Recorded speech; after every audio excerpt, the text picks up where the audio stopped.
Hey guys, I'm right back with it with another podium predictions video for Budapest 23. Let's talk about the men's 10,000. This race is going to be very intense. Of course, at the this will be I think the final. I don't know. This is not the final. This will be the second to last event on Sunday, Sunday afternoon session. Basically, be Sunday evening.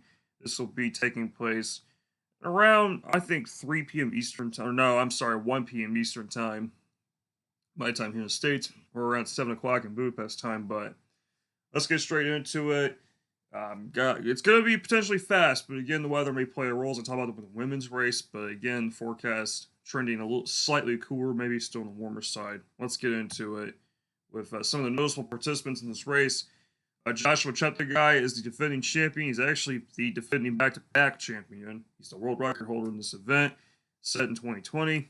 Cheptegei, one of the best to ever do it. He's also ran really fast this year in the 5,000. He ran 12:41 in a race where Aregawi won. We'll talk about him in a moment. But Cheptegei has only raced to the 10,000 meters 3 times in the last 2 years. Or I think it was, hold on a second. Here, I have the notes here for you guys. So basically, it says here that he has had to overcome injuries since last year's World Championships in Oregon, but he returned to medal-winning form at the World Cross Country Championships in February. I had no idea he was injured, claiming bronze in Bathurst in that event. Jacob Kiblimo, his teammate, is out of this event. He had a hamstring injury, which is really devastating here because Kiblimo, he was going to be one of my possible medalists. He had been running very, very well this year, and of course, Aregawi is in that race too. Made his track comeback at the Diamond League meeting in Florence. He finished 4th in that race, and then he raced again in Lausanne, finishing 2nd behind Aregawi. That was a thrilling clash, which saw Aregawi run 12:40 in that race. 10,000 meter in Budapest could offer more of the same. Cheptegei has not contested in this event yet this year. Aregawi is the world leader, as you see there, 26:50. We'll kind of start talking about him a little bit. His PR is 26:46 from last year. Basically, Aregawi is the world 5K record holder on the road, who finished 7th in the world 10,000 meter final last year. He beat Olympic champion Selman Barega by 1 second in inertia, and the top 2 this season will clash again in Budapest. Basically, gosh, it should say it in here somewhere. I think it does. It'll eventually say it. Yeah, it will. Anyway, basically, Aregawi, who ran 26:33. Remember, Aregawi has run 26:33 in the 10K this year in March. That was the second fastest in history, behind, I think, Runx Kipruto is the world record holder in the 10K. He improved his 5,000 best to 12:40. We'll talk about the 5,000. I'm trying to talk about the 5,000, but kind of like trying to intertwine it because it's all within the same story. These athletes are really fierce this year.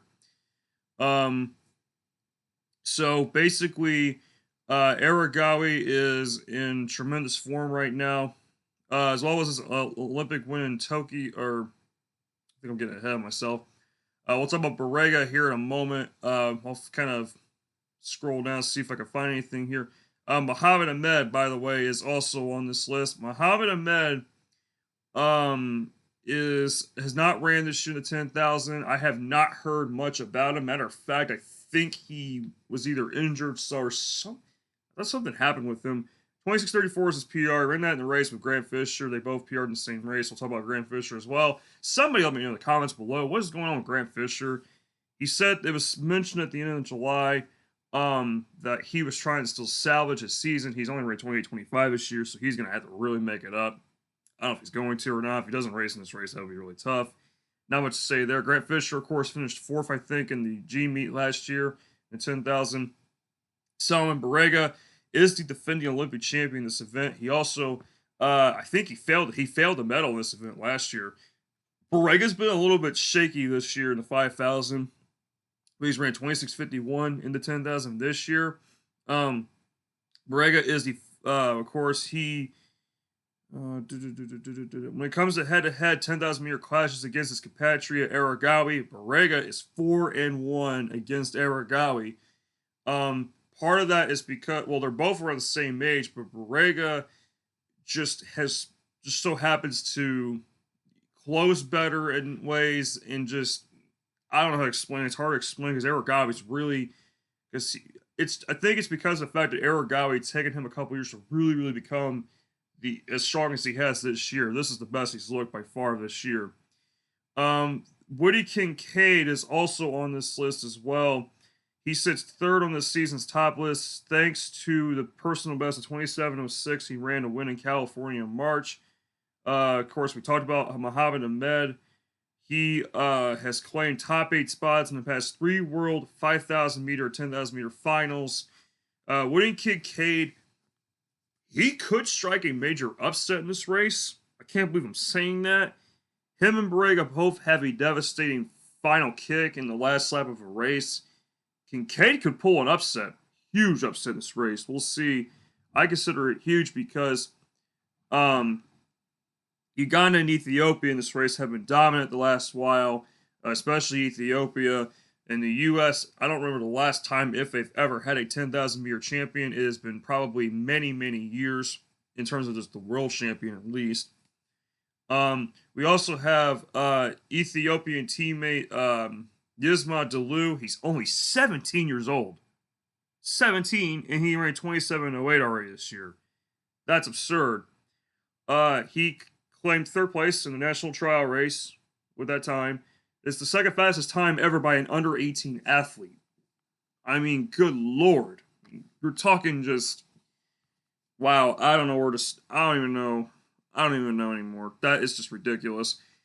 We have Bernard Kibet. He's run fast before from last year, under 27 minutes. Not much is known about him from what I understand.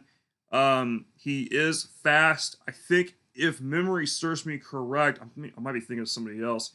He is a quicker runner, of course. He could sneak on the podium. We never know.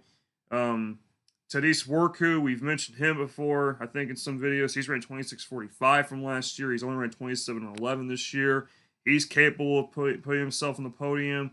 And then we got Nicholas Kip Career, who he was notable in the 5,000 last year because he had the world leading time with a time of 12:45, I think, from last year in the 5,000.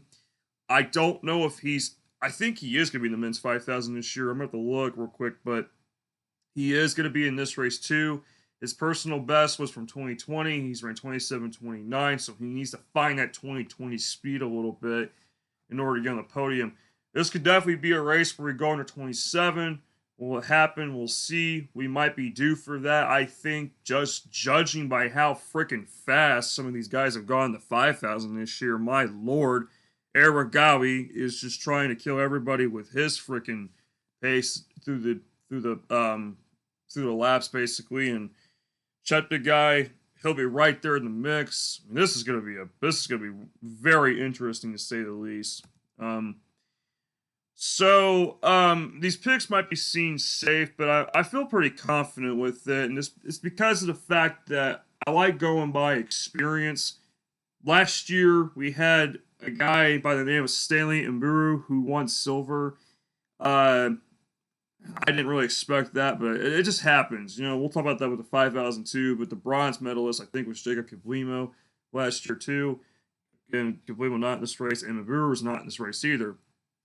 For the bronze medalist, I actually went with Borrega because part of me feels like he's gonna find it somehow within. And like I said, the 5,000, he's been slightly slower this year in the 5,000. This is risky. You could put quite a few people here. I think the bronze is pretty wide open. Because I feel like the top two might take off a little bit in this race. You never know. The 10,000 is a really difficult race to dominate. It's not very easy. It's kind of difficult to dominate in a race like this. It can be because it just depends on what happens. I'm in a last minute switch. I'm gonna go Aregawi for silver. I feel like it's his time to medal now. This is where the difference from last year to this year is. Last year he was more of a dark horse. This year I really think he's a threat to win this race and maybe the 5,000. Aregawi's just been so good this year. He can hang on for a long time. But Cheptegei, is going to win this race, I think. Now I'm starting to think about it earlier. I'm like, wait a minute.